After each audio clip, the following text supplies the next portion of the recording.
Hola Marucha, ¿cómo estás? Mucho gusto, encantado de tenerte acá en el podcast. Hola Gustavo, estoy feliz de estar aquí, muy contenta de poder estar contigo, de poder conversar. He visto los podcasts que me mandaron, me encantaron las entrevistas, eso Muchas me entusiasmó gracias. mucho para venir y nada, creo que este es un tiempo en que hay que conversar, Mm, hay que hablar, hay que escudriñar, preguntarse, es hacerse verdad, buenas preguntas. es verdad. Y contémosle a la gente que estamos en un día muy frío después de una lluvia muy intensa, ¿cierto? Sí, pero está hermoso. Te llegué contando eso, que los cielos estaban lindos, abiertos, luminosos, está limpio. Exacto. Oye, ¿en qué estás hoy en día? Cuéntanos, ¿qué ocupa tus días? Mira, hoy por hoy estoy con varias cosas, muchos proyectos sobre todo. Estoy terminando de escribir un libro que el año pasado lo estrenamos como una obra de teatro que se llama Las aguas de la memoria, que es parte de una trilogía que se llama Memoria de la Luz. Mm, Y este es un largo proyecto que hicimos escudriñando todo lo que fue la época, llamamos nosotros la era lírica, la época de la Unidad Popular. mm. Hicimos muchas entrevistas, nos encontramos con muchas organizaciones de familiares de detenidos desaparecidos, ejecutados políticos, organizaciones de derechos humanos, gente que vivió esa época. Y con ese material enorme, patrimonial, increíble, hicimos primero una obra que se llama Mi abuelo Horacio. Luego hicimos una obra en tiempo de pandemia, que era un híbrido entre audiovisual, teatro, poesía, documental, Oh, qué bacán. que se llamó Victoria, Lucidez y Fervor en aquel entonces. Y nuestra última estación era esta, Las Ya. Aguas de la Memoria, que la estrenamos el año pasado en Matucana 100 y ahora estoy haciendo un libro con ese material, llevándolo como a la literatura. No sé qué va a ser. Yo creo que está yendo para novela, digamos, Mm. pero no sé todavía. Estoy en eso. Por otro lado, gestionando y empujando un proyecto, también a propósito de un libro que escribí hace muchos años atrás que se llama Cartas para Tomás, que es un libro que aborda toda la experiencia con mi hijo Tommy, que es un chico en situación de discapacidad. Y la quiero hacer, la hemos hecho, la hemos dado mucho, hicimos un monólogo con eso musical y la quiero hacer como unas cartas o cantos para Tomás sinfónico. Oh, qué Entonces bonito. estoy en eso, tratando de lograrlo en el fondo y llevando adelante un proyecto para cuidadoras. Yo soy cuidadora y estoy muy sensible, tengo mucha sensibilidad con el tema de los cuidados y hemos desarrollado como un programa para cuidadoras en barrios, en territorios, estoy en eso también. Y ¿qué más? Estoy haciendo unas salsas para ganarme la vida, unas salsitas muy ricas, gourmet. Yo me imaginé primero una ¿Qué música. te imaginaste? ¡No! Una música. Bueno, las hago escuchando salsa. Ay, ¿haces una salsita? ¿En Sí, serio? sí. Estoy en Oh, ¿y eso, dónde? ¿Y tratando las como... Las vendes? vendo así, las voy a dejar los viernes, hacemos delivery, Oh, qué las llevamos rico. y estamos ahí esperando agosto para presentarnos un capital semilla o un capital A mí me abeja, encantaría probarlas. pero por supuesto, te puedo traer de regalo una salsita. Y Oye, eso. qué bacán tus proyectos. Yo ahora, obviamente yo te conocía tu rol artístico y político, pero para esta entrevista igual me preparé y te investigué. Y algo que noté en tu historia y también ahora en tu presente, cuando me comentas las actividades que estás ahí ahora, es que siempre conectas lo político con lo artístico. Pareciera que en tu historia siempre esos dos cosas van de la mano, esos dos aspectos. ¿Cómo nace en ti ese impulso de conectar el arte con lo político, con lo social?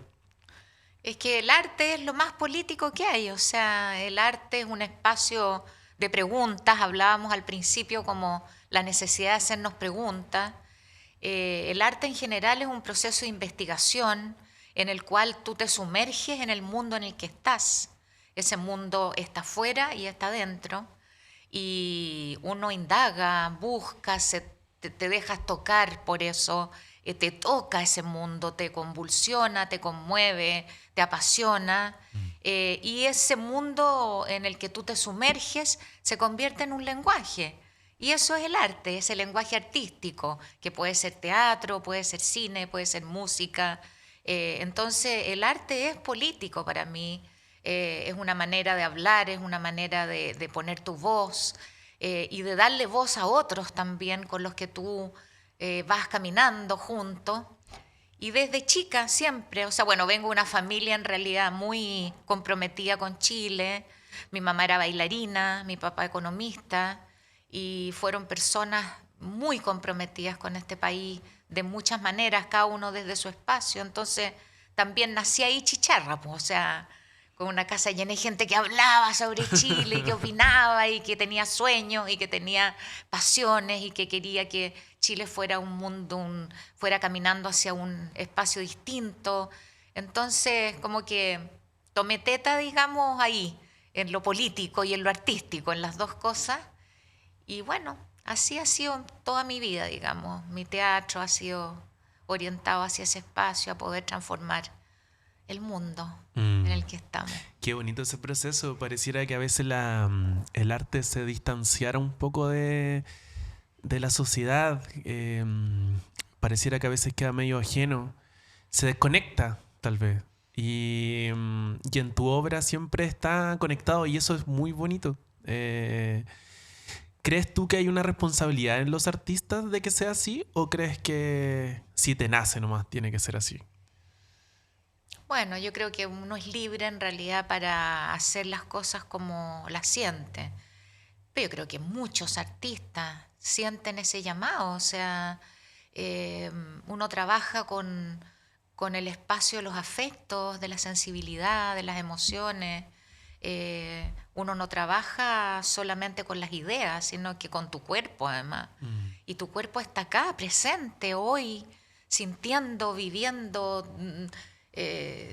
Pensaba hoy día cuando venía para acá, por ejemplo, que te decía que vi tanta gente contenta también, sí, con este día hermoso, y también este Santiago tapizado de carpas que las han tratado yo veía como han tratado como de cobijarlas para que en la lluvia no se empapen, pero lleno de gente que está en la calle, por ejemplo. Sí. Yo creo que algo bonito que tienen los artistas es que están despiertos y ven y sienten.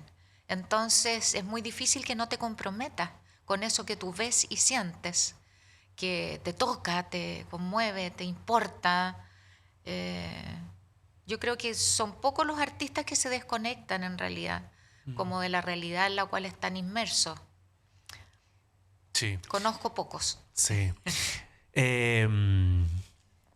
Hay un tema importante que yo quería conversar contigo, que en algún momento sentiste el llamado de meterte de lleno en la política, en el proceso constituyente. Sí. ¿Cómo fue? Tú venías, como hemos dicho en esta entrevista, siempre había una conexión entre lo artístico y lo político, pero pareciera que en ese momento sentiste el llamado de entrar de lleno a lo político, dejar de lado un rato lo artístico, o quizás lo incluías, ahí tú coméntame. Pero ¿cómo fue? ¿Cómo nació esa idea? Mira, fue bien especial porque distintas personas me invitaron a formar parte, o sea, a ser candidata en el fondo, en el proceso. Pero yo no sé. Pero un trabajo muy fuerte que yo he hecho fue en el Distrito 13, porque ahí casi todo mi trabajo territorial ha sido ahí. Hicimos, por ejemplo, un trabajo de investigación en 14 poblaciones que fueron tomas de terreno. ¿Ah? Donde recuperamos memoria, y estuvimos ahí meses trabajando con la gente, con las organizaciones, y hacíamos estas fiestas del alma o fiestas de la memoria, donde además íbamos conociendo a todos los artistas ahí territoriales, y bueno, todo esto llevaba, digamos, desembocaba en esta gran fiesta después de muchos meses de trabajo, en la cual los artistas mostraban lo que estaban haciendo, las organizaciones salían a la calle, nosotros con todo el trabajo de recuperación de memoria hacíamos una cosa que se llamaba los pregones del barrio, sacábamos unos libros con todo este trabajo, bueno, mucho trabajo territorial ahí en el Distrito 13. Trabajamos con muchas mujeres haciendo talleres de género, en fin, con la gente de organizaciones de las personas en situación de discapacidad. Entonces, ese es un distrito que yo amo, por un lado, que conozco, en el cual he estado muy involucrada. Entonces, ahí se me acercaron de la comuna del Bosque para invitarme a ser candidata por el Distrito 13. Y eso como que me sentí que sí, que era algo que yo conocía y que yo podía representar y que yo podía estar ahí llevando la voz de ese distrito. Claro. Así nació en el fondo. Así nació. Sí. Claro, se dio de forma natural, entonces tú ya conocías ese territorio, esa población, entonces... Exacto. Oye, y ya estando dentro del proceso constituyente, ¿cómo lo viviste? Al principio, hace un poco tiempo estuvo Baradit en este espacio. Y yo le decía a Jorge que yo sentía que, y aquí yo quiero hacer la autocrítica nuevamente, que yo voy a hablar por mí solamente. Elegimos a los constituyentes y como que los dejamos ahí y nos fuimos. Como que la constituyente siento yo que quedó muy sola. No solo lo digo como en tanto representación de la calle, de estar apoyando, sino que comunicacionalmente también en redes sociales y todo. ¿Qué opinas tú de esa primera etapa de estando dentro? Tanto en el interactuar con los otros constituyentes como en esta relación con el exterior, con la gente. ¿Cómo fue para ti? Mira, fue un proceso tan vertiginoso, tan apasionado, tan único. Fue un hecho único en la historia de nuestro país. Sí. Yo he hecho una larga reflexión también, autocrítica también, pero mi sensación es que primero este fue un proceso diseñado para fracasar. ¿Tú crees? Sí. O sea, pensemos que este proceso en el fondo se diseñó desde el poder constituido, se diseñó desde el Congreso, desde diputados, o sea, todos los que estaban cuestionados de algún modo o esa manera de hacer política estaba cuestionada por la calle, ellos fueron los que diseñaron este proceso. Y no fue un diseño hecho con el amor y con la preocupación y con la delicadeza para que tuviera éxito y efectivamente sacáramos una nueva constitución. Esa es mi sensación. Sí. Entonces, fue un proceso diseñado para un año de trabajo, lo que era completamente imposible de hacer. Escribir una constitución es complejo, requiere de mucho tiempo y de un proceso entre los que ahí estábamos para lograr ponernos de acuerdo. Ponerse de acuerdo en un país que no sabe ponerse de acuerdo. Sí. Es un país donde no se ha hecho política en la calle. Este no es un país que después de la dictadura abrió un proceso de participación directa. ¿Cuál era la participación? Ir cada tanto a votar por diputados, por senadores, por presidente.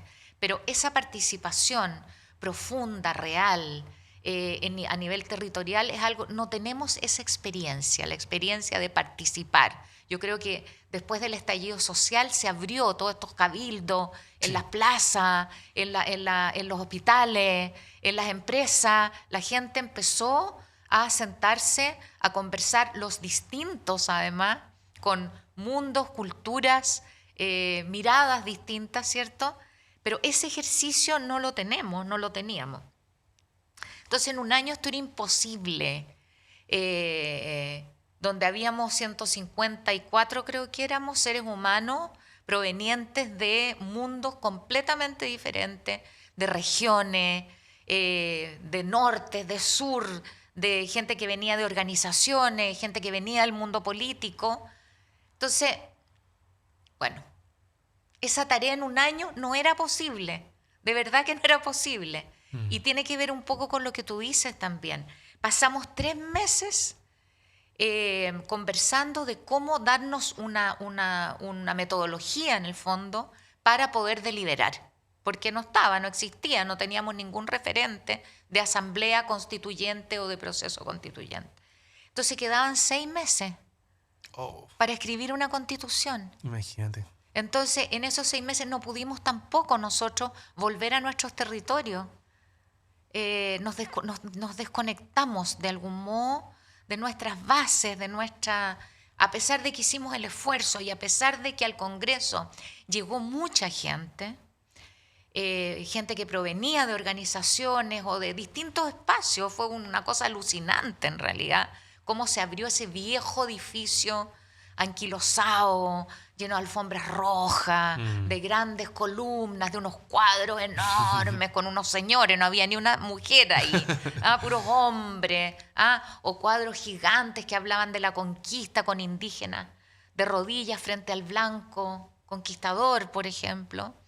Y ese edificio se llenó de indígenas, de mujeres, de personas de la comunidad LGTBQI+, o sea, una enorme diversidad, gente que venía de las organizaciones medioambientales, del agua, bueno. Pero 6 meses era imposible. Sí, pues 6 meses. De verdad era imposible. Yo creo que ese debiera haber sido, si estaba hecho para triunfar, un proceso de 3 años en el cual hubiera habido presupuesto además para consultar a la ciudadanía. Debieran haber habido plebiscitos pequeños. Eso nosotros lo visionamos así durante ese primer periodo en la Comisión de Participación, donde tú fueras consultándole a la ciudadanía qué opinaba de esto, qué le parecía esto otro, ir testeando y ir transformando tu escritura y tu deliberación de acuerdo a lo que la ciudadanía iba sintiendo, pensando, etc. Se creó todo un sistema ahí de preguntarle a la gente a través de las redes, de un sistema como virtual, en el fondo, donde la gente pudiese participar, pero llegó tarde, o sea, no teníamos financiamiento para hacerlo. Mira, ese es un universo. Segundo universo, no debió haber sido sí, no. ¿Cómo ibas a votar sí a todo o no a todo? A lo mejor dentro de toda esa propuesta que se hizo, había cosas que sí y cosas que no. Entonces, debería haber sido parcial. Por ejemplo, te invento, todas las propuestas que se hicieron a nivel de derechos sociales, sí, pero no me gustaba esto otro, no sé. Pero todo era o todo o nada. Ese es otro tema que yo creo que fue mal hecho, mal diseñado, que debería haber sido más parcial. Luego, Chile, o sea, Santiago, o sea, los chilenos y chilenas no tenemos ninguna experiencia de derechos garantizados, derechos universales garantizados. El único derecho universal garantizado fue la vacuna. Es lo único que conocemos como derecho universal garantizado. Entonces, esto de los derechos garantizados, de este cuerpo de derechos universales garantizados, era una idea. No pasaba por tu cuerpo, no pasaba por tu experiencia, no pasaba por tu corazón. Si tú le decís a los españoles, a los ingleses, derechos universales garantizados, ellos saben de qué estamos hablando, porque tienen estos estados de bienestar que tú los podéis considerar más o menos o geniales, pero hay una noción en una ciudadanía de qué es eso. La gente aquí no tiene idea. No tiene idea que tiene derechos. No sabe lo que son los... ¿Me entendió? ¿No? Entonces, eso también yo creo que atentó con mucha fuerza a que todo esto fuera comprendido, fuera... Y lo otro es que, de verdad, yo creo que el individualismo, Gustavo, es algo que no solo se da a nivel de persona, el individualismo que puedo tener yo, que no estoy ni ahí con lo que le pasa al otro, pero también se da en las organizaciones. Las organizaciones también funcionan de manera individualista. Yo voy por lo mío, voy Claro. por mi causa. ¿Y los demás? Pero aquí había un país. Se estaba tratando de construir una constitución para un país en el cual todos teníamos que movernos. Nadie iba a poder ser tal cual como mi organización o como mi causa iba a dar esa pelea, porque, no sé, yo creo que ahí también fallamos, como, no sé. Es interesante porque mucho se ha discutido de cómo nosotros, por ejemplo, interpretamos el estallido social. Me hiciste recordar eso con tu última reflexión. Pareciera que todos teníamos una demanda, todos nos parecía algo injusto, pero cuando uno hacía un zoom a esa plaza de dignidad repleta, había una mixtura de demandas propias y que cada uno quería que se la resolvieran a su manera. Y ahora. Y ahora, claro. Y quizás desde nuestro sector creímos que había un hilo conductor entre todo eso. Y en realidad pareciera que el hilo conductor era solo tengo este reclamo y quiero que me lo solucionen ahora. ¿Tú crees que en la convención también se interpretó el estallido social de una manera que apresurada tal vez o errada? Pero, ¿cómo no? ¿Cómo no? O sea, lo que yo creo es que el estallido social tampoco representó a todo Chile. O sea, uno tenía esta noción, los que estábamos en la Plaza Dignidad, los que salimos en Valparaíso, los que salimos en Concepción, o sea, un enorme grupo y contingente de personas que salieron a la calle con mucha fuerza y que llenaron las plazas, los cabildos, etcétera, etcétera. Pero había un universo silencioso, desconocido e incluso ninguneado en algún sentido porque no participaba, Sí, no sé. Y ese tremendo sector misterioso, desconocido, anónimo, votó. Lo obligaron a votar. Y ese sector no estaba con nosotros. Yo creo que eso un poco también pasó, o sea, y uno plops, o sea, y ese sector yo creo que fue muy manipulado. O sea, mira, yo me recuerdo dentro de la convención, todas las semanas la derecha sacaba un papel, o sea, tenía una pauta, estaba pauteada. Y iban por un tema. Y iban ahí, con su... Unos lo leían igual a como se los habían dado, otros lo interpretaban un poco, y lo pasaban por sí mismos. Pero ellos iban pauteados. Ellos no iban a aceptar que esto ocurriera, pero por ningún motivo. Y ahí estuvieron claros, unidos. Y si es que había alguna fisura en ellos, tampoco nosotros fuimos capaces de captarlos o de escucharlos o de, no sé, flexibilizarnos un poco hacia, bueno, no sé. Lo que te quiero decir es que ellos invirtieron todo, sí. Su capital humano, su capital económico, su capital social, en que eso no resultara. Y nuestro sector, no, tampoco. También dentro de nuestro sector, que no sé ya qué es nuestro sector, había muchas fisuras, había mucho del mundo político que no estaba de acuerdo con millones de cosas y no las quería dejar pasar. En fin, yo creo que nos faltó sintonía también, sintonizar la radio.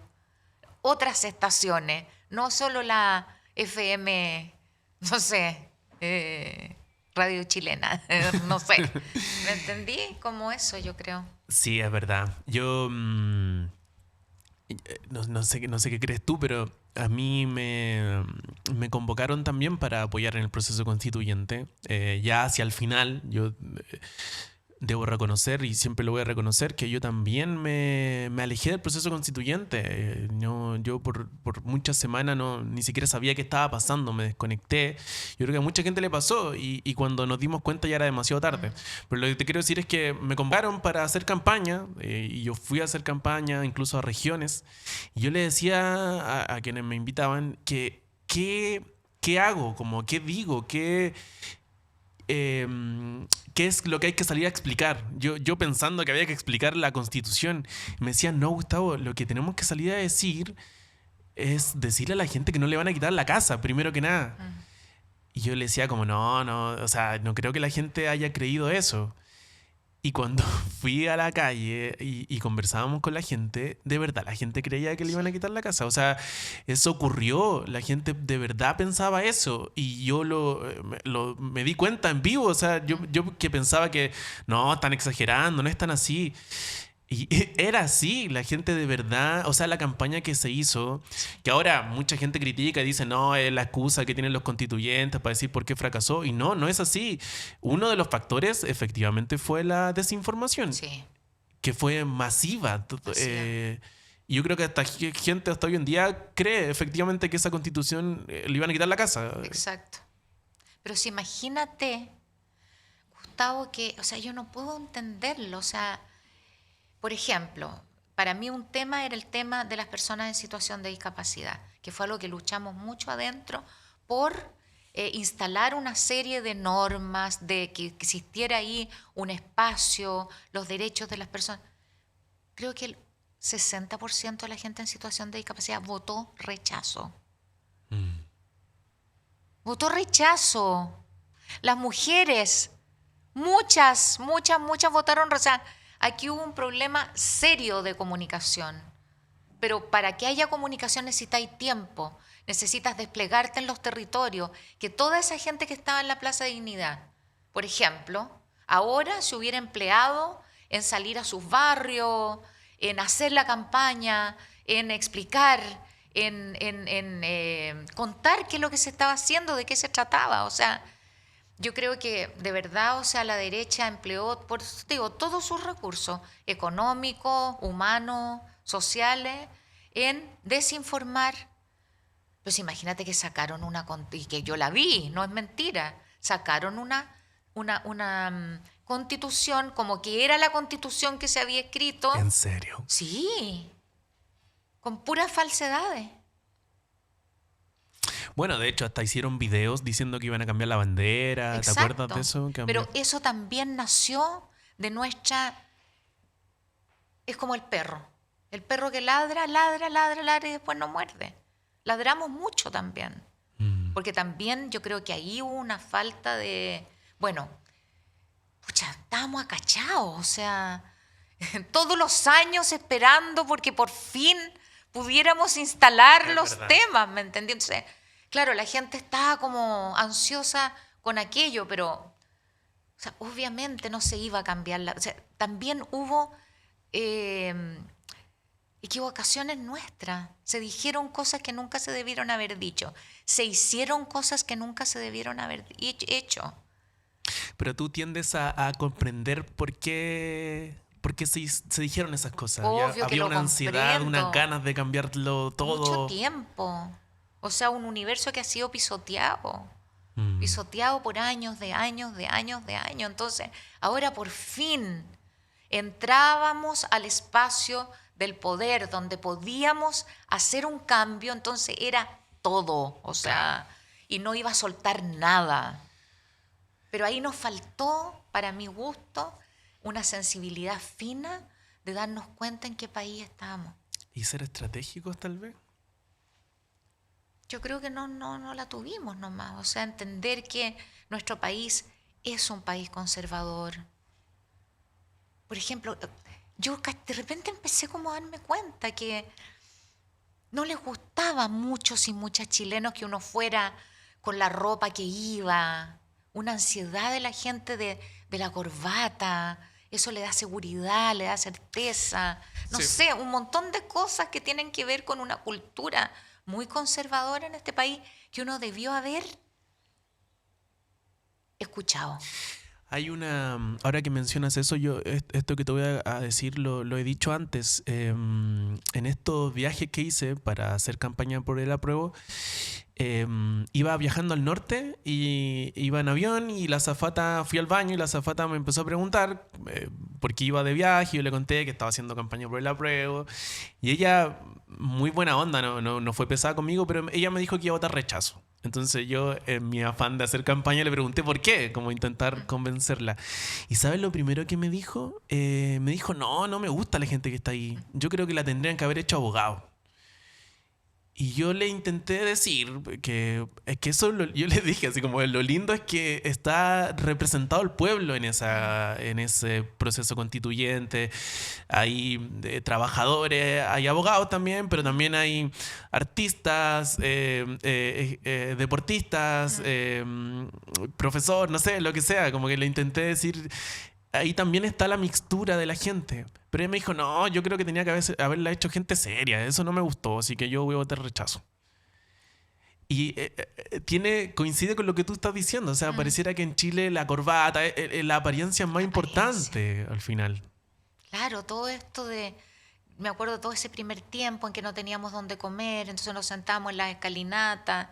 Todo eso era como los payasos, comer sentados en el suelo.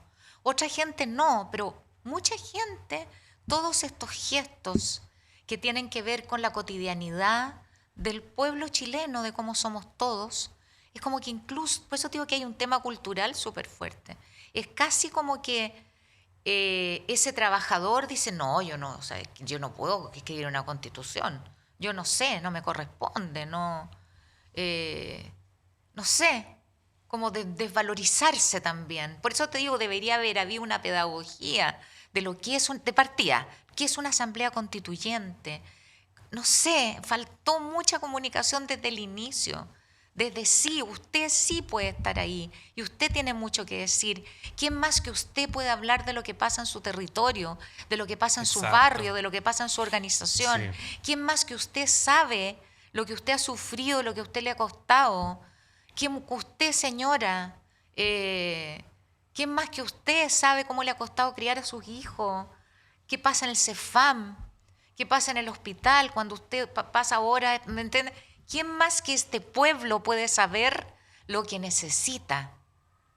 Lo otro es una técnica jurídica, ¿no? El abogado que es todas estas demandas, todas estas emociones, todas estas dificultades, las lleva a una norma, a una ley, ¿me entendí? Pero eso es instrumental, es una herramienta. Sí. Pero hay todo un universo que eso era lo bello que tenía como posibilidad. No sé. ¿Con qué crees tú que nos podemos quedar, que podemos rescatar positivo de esta experiencia? Digo, nosotros como pueblo, a pesar de que se rechazó, ¿qué crees que podemos destacar de ese proceso? ¿Qué podemos destacar de ese? Bueno, yo creo que ha sido lo más hermoso que hemos vivido como país. De verdad. O sea, tuvimos la posibilidad de sentarnos los distintos, provenientes de distintas culturas, sensibilidades, clases sociales, profesiones, etnias, a conversar. Esa posibilidad existió y ocurrió. Digan lo que digan hoy. Traten de taparlo o no. Y ese universo entró al espacio del poder para ejercer un poder a favor de un pueblo. Eso es algo que, mira, ahí está eso escrito. Yo cada tanto lo leo y lloro, porque es hermoso lo que se escribió, con miles de exageraciones, de cosas que en realidad eran para ley, no para la Constitución, lo que tú quieras, con todos los errores que eso tuvo, que se iban a ir limpiando si hubiéramos tenido más tiempo, que no lo tuvimos, ¿ya? Pero ahí está ese cuerpo de palabras, de normas, de innovaciones jurídicas además, increíbles. O sea, por ejemplo, todo el mundo de la cultura, Gustavo, por primera vez Eso peleamos tanto, luchamos tanto, porque la dimensión de la cultura fuera parte de una constitución. Sí. Y ahí está. Entonces, eso está. En algún minuto, cuando volvamos a ser seres humanos conectados con nuestro corazón, con nuestro cuerpo, con nuestra cabeza, volvamos a entender que este sistema es un sistema perverso que está construido de espaldas a lo que es el universo entero, Gustavo. Tu cuerpo funciona sobre la base de la colaboración. Eso es lo real, eso es lo natural, eso es verdad. Todo este sistema que se ha construido es un sistema que va de espaldas a la vida. Entonces, va a haber un minuto, como está pasando en Estados Unidos, que esto tiene que cambiar, porque si no nos vamos a morir. Entre de pena, de rabia, de feo, de oscuro. Entonces, yo confío en eso. Y cuando eso ocurra, va a estar ese libro que se llama La Constitución de Chile, creo que era el 2022, no me acuerdo, y vamos a poder abrirlo y vamos a poder asombrarnos con la belleza de mucho de lo que ahí hay. Para mejorarlo, va a ser un libro consulta. Fíjate que, bueno, después de la convención nos invitaron a un grupo de mujeres a las Naciones Unidas en Estados Unidos. Ya. Se juntan miles de mujeres del mundo entero en Nueva York al año o una vez cada 2 años. Y nos invitaron a hablar del proceso constituyente. Y la cantidad de mujeres de Sudáfrica, de Latinoamérica, de Estados Unidos, de Europa, que decían, esta era la promesa para el planeta. Una primera constitución que hablaba de los derechos de la tierra, de los derechos del medio ambiente, que hablaba de los derechos indígenas, que hablaba de los derechos de los pueblos, de las mujeres, en fin. Era la promesa para todos y todas que habría la posibilidad para un cambio en la tierra. Sí. Entonces, eso yo creo que las cosas se demoran a veces, más de lo que imaginamos. Y nada, en algún minuto eso va a florecer nuevamente.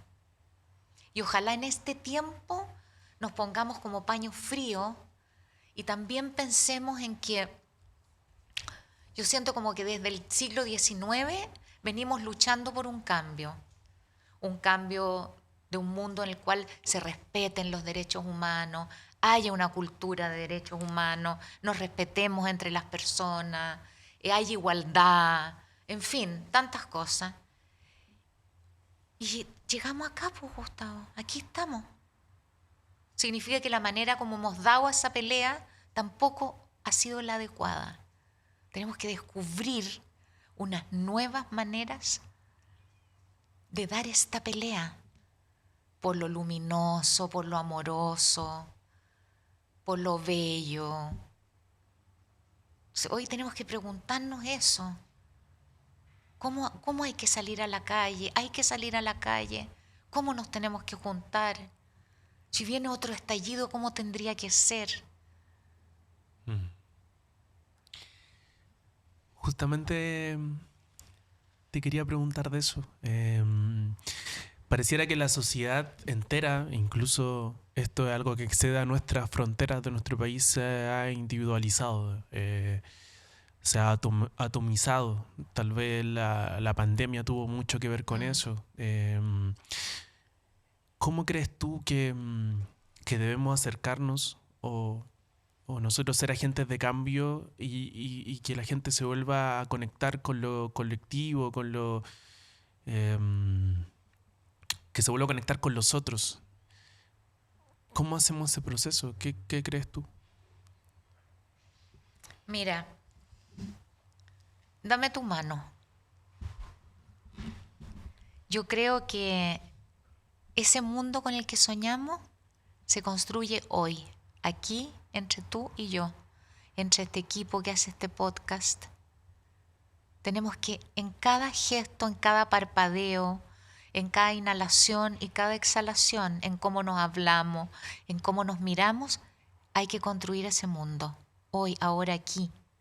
No podemos perdernos ni un instante, porque si no, siempre es una idea, no una realidad concreta, una experiencia. Entonces, hoy yo creo que hay que juntarse ahí, pequeñas personas, en pequeños lugares.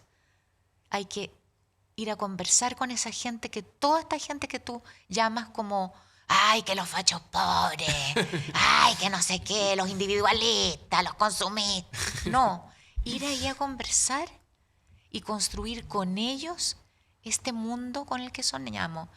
¿Cuál es ese mundo con el que soñamos? Delicadeza, mirarse a los ojos, escucharse, no descalificarse. Detrás de cada una de esas personas hay un universo.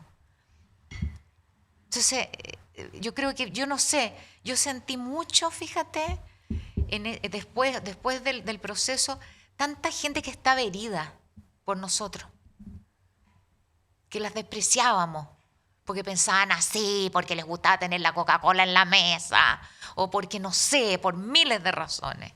Entonces, no sé, yo apelo ahí como delicadeza, ternura, respeto, sintonía. ¿Cómo generáis sintonía si no es sobre la base de respeto, escucha, ternura? Imposible. Sí, po. Es que de hecho, bueno, después del plebiscito, mucha gente cayó en despreciar, y no creo que sea exagerada esta palabra, en despreciar al mismo pueblo. Sí, po. Como, ya esto es lo que querían, esto es lo que merecen, entonces. Exacto. Cómansela, mámensela. Sí, po. Yo no muevo un dedo más. Eso, mucha gente dijo esto, yo ya no me muevo más, no salgo a protestar. Y creo que por ahí no va el camino. O sea, yo entiendo la frustración. Sí, po. Entiendo la pena. A todos nos dio mucha pena. Pero creo que el camino tampoco está en despreciarnos a nosotros mismos. Nosotros somos parte de ese pueblo.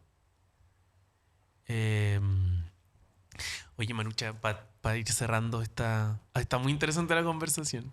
Pero quiero decirte algo, A ver, además, dale. porque tú es algo, yo personalmente lo que más amo de ti, porque te amo mucho, de verdad, y te he seguido mucho, es que siento que tú hiciste un viaje muy especial, donde la ternura, la delicadeza, una suerte como de algo bondadoso también, Gustavo, que tú has puesto y que yo lo aprecio, lo valoro, lo amo, lo abrazo, eso es un ejemplo, es un ejemplo. Es más que resiliencia, es cómo significo y cómo dignifico también una experiencia que puede ser mortal, horrorosa. Entonces, cada uno de nosotros, de alguna manera, ha tenido esas experiencias. Entonces, honrarlas también, como... O sea, este proceso como fue, creo que a todos nos quitaron los ojos, o sea, algo nos usurparon, nos quitaron, ¿no? Pero ¿cómo entonces lo vamos nosotros a transformar, a transmutar, a resignificar y a poder sentarnos desde la delicadeza, la ternura, a construir el mundo que queremos, donde no ocurra nada de esto, ¿no? Algo así. Entonces, yo creo que es muy importante que estés haciendo este podcast, es muy importante que existas y es muy importante lo que has hecho y tu testimonio y tu, no sé, yo te amo mucho, de verdad. Muchas gracias. Para mí francamente muy inspirador escucharte porque mucha gente comenta en este mismo podcast, o yo leo en redes sociales, que quedaron muy dolidos después del plebiscito. Nuestro sector quedó muy debilitado, el pueblo que confió y que se subió al barco del apruebo y que se nos cayó el barco y quedamos náufragos. quedamos muy dolidos. Hay gente que hasta comenta que llora todavía cuando Sí. recuerda ese proceso. Y para mí es muy inspirador escucharte porque tú que fuiste parte, me imagino que por sobre todo haber sido muy doloroso para ti, como para todos los constituyentes. Tengo el agrado de ser amigo de varias personas que estuvieron ahí y me han comentado de lo doloroso que fue a nivel psicológico incluso. Tuvieron que después tener terapia Mm. para... Bueno, en fin. Y para mí es muy inspirador escucharte y sentir que sigues con la energía de querer cambiar el mundo, que esto es solo un momento, que has aprendido o quieres sacar lecciones tal vez de ese proceso y que sigues con ganas, y ese es el punto. Yo creo que mucha gente perdió las ganas, me incluyo incluso, yo también en un momento me desconecté, yo no, después del plebiscito por muchos meses, incluso casi un año, yo soy una persona que le gusta mucho la política, me gustan los debates, siempre estoy como metido, sé que quién dice tal cosa, los políticos, como que me gusta. Ajá. Pero por mucho tiempo, yo creo que un año más incluso no quise saber nada, no me metí a redes sociales o a ver política, me desconecté. eh, Porque me dolió lo que pasó. Sí, po. Entonces por eso quiero insistir, me inspira escucharte y saber que sigues con proyectos, que sigues con ganas de cambiar el mundo. Así que muchas gracias.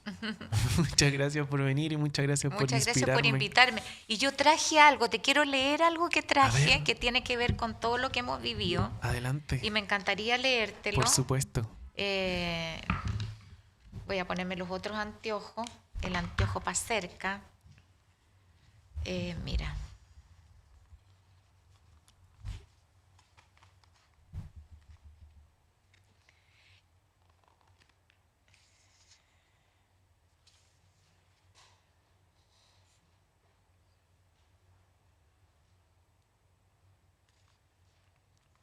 Pucha, parece que no traje. Aquí dice, mira, dice así. Dice William Ospina en su libro El país de la canela. En Flandes, en 1547, Teofrastus me lo explicó todo. Nos dieron la diversidad del mundo, me dijo, pero nosotros solo queremos el oro. Tú encontraste un tesoro, una selva infinita, y sentiste infinita decepción, porque querías que esa selva de infinitas apariencias tuviera una sola apariencia, que todo en ella no fuera más que leñosos troncos de canela de Arabia. Anda, dile al designio que hizo brotar miriadas de bestias que tú no quieres ver más que tigres. Dile al artífice de los metales que solo estás interesado en la plata. Dile al demiurgo que inventó a las criaturas que el hombre solo quiere que sobreviva el hombre. Ve y dile al paciente alfarero que modela sin tregua millones de seres que tú solo quisieras ver un solo rostro humano para siempre. Es eso lo que hacemos desde cuando surgió la voluntad. Apretar en el puño una polvareda de estrellas para tratar de condensarla en un sol irradiante. Reducir a la arcilla las estatuas de todos los dioses para alzar de su masa un Dios único, desgarrado de contradicciones, atravesado de paradojas y por ello lastrado de imposibles. Quedamos fuera del constructo social los tomases guerreros de la luz a los que se les cae la cabeza, los y las indígenas, las mujeres que no usan traje sastre, los detonados, las y los artistas, los independientes, los espléndidos neurodivergentes, las y los viejos y viejas, las culturas comunitarias, la ternura asombrosa de los Kaweshkar, la diversidad sexual, la poesía, los cuerpos y así sucesivamente. Algunos y algunas de ellas votaron rechazo. Wow. Qué fuerte. Muy representativo. Sí, pues. ¿Cómo lo interpretas tú? Es que para mí es algo, yo me quedo con eso, ¿ah? Como cuando hablamos de diversidad, siempre hablamos de la nuestra, Mm. pero la diversidad es que tenemos que aprender a encontrarnos todos. Es más difícil que la chucha. Vaya que lo es. Es muy difícil. Es muy difícil sentarte. Yo pensaba sentarte con, no sé, toda esa gente que estaba al frente de mí donde yo me sentaba, que era la derecha. Sentarte y escucharlo. No sé, son parte del universo. Es más difícil que no sé qué, pero es una tarea. Me hiciste recordar, oye, no estamos alargando más, Sí, pero es que está achuta ya. muy, está muy interesante. Te iba a decir, hay un estudio psicológico que me hiciste recordar. Un investigador se propuso sentar en una habitación a personas que en un determinado tema pensaban diagonalmente distinto. Ujú. Y en todos los casos, y él hizo esta investigación, los sentaba y lo hacían conversar. Y pensaban distinto respecto al tema y lo hacían conversar del tema. Al terminar la conversación, siempre acercaban sus posiciones. Sí, pues. Al conversar, pareciera que sin darse cuenta llegaban a consensos. Y esa investigación que hizo esa persona me dio para mí a mucho para pensar. Como a veces caemos y me gustó algo que dijiste hace mucho rato. Uno puede comprender también por qué nos pasa. Pero tendemos a juntarnos con quienes piensan igual a uno y eso hace que uno vaya autoconfirmando lo que cree y despreciando por ende lo que piensa el que está al frente. Exacto. Pero para construir un futuro vamos a tener que sentarnos a conversar con personas que... Son distintas. Sí. Además, si yo siempre he pensado cómo logró ese torturador en tiempo de dictadura hacer lo que hizo, fue porque te quitó tu dignidad y tu humanidad. Tú no eras una persona, no eras una persona la que estaba al frente, por lo tanto podía hacer cualquier cosa contigo. Entonces tenemos el deber de humanizar a todo el que se siente frente a ti. Porque en la medida que tú lo humanizas, no le vas a hacer daño y podremos conversar. Y eso tenemos que tenerlo, los de nuestro sector. No perder nunca eso. Siento yo, o sea, a lo mejor estoy siendo súper políticamente incorrecta, pero de verdad que después de todo este tiempo, después de que estuve no sé, 2 meses en cama porque no me pude levantar de la pena, 1 año deprimida tomando pastillas, nunca en mi vida lo había hecho, o sea, me costó mucho recuperarme, pero he estado pensando y sintiendo y conectándome profundamente sigo pensando que necesitamos vivir en un mundo amoroso. ¿Cómo? ¿Cómo hacerlo? Yo creo que ahí está la respuesta, ¿no? No nos queda otra más que conversar, encontrarnos. Incluso en posiciones que nos parecen a veces tan repelentes. Sí, repelentes. Sí, porque de hecho estoy pensando en ciertas constituyentes que habían. Heavy. Pero claro, bueno, hay que acercar posiciones. Oye, nada, esta es una conversación, Marucha, que de verdad para mí ha sido muy inspiradora. Como te decía, hay muchas personas, porque lo he leído y porque a mí también me pasó, que nos sentimos muy distanciados de lo social, de lo político en cuanto a encontrarnos con los otros. Nos sentimos muy desconectados y después del plebiscito. Y por eso es tan inspiradora tu voz, porque tú has seguido en eso y yo creo que me gustaría quedarme con eso después de esta conversación. Así que muchas gracias por eso. Y vamos por, ¿sabes qué? Hasta que la dignidad se haga costumbre. hasta que la dignidad se haga una cultura. Eso para mí, eso es lo que estuvo en la calle.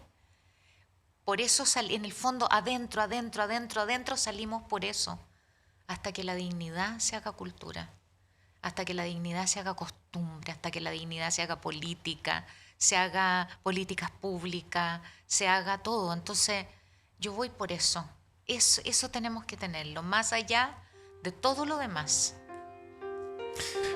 Muchas gracias, Marucha. Gracias a ti, muchas gracias por invitarme, por considerarme.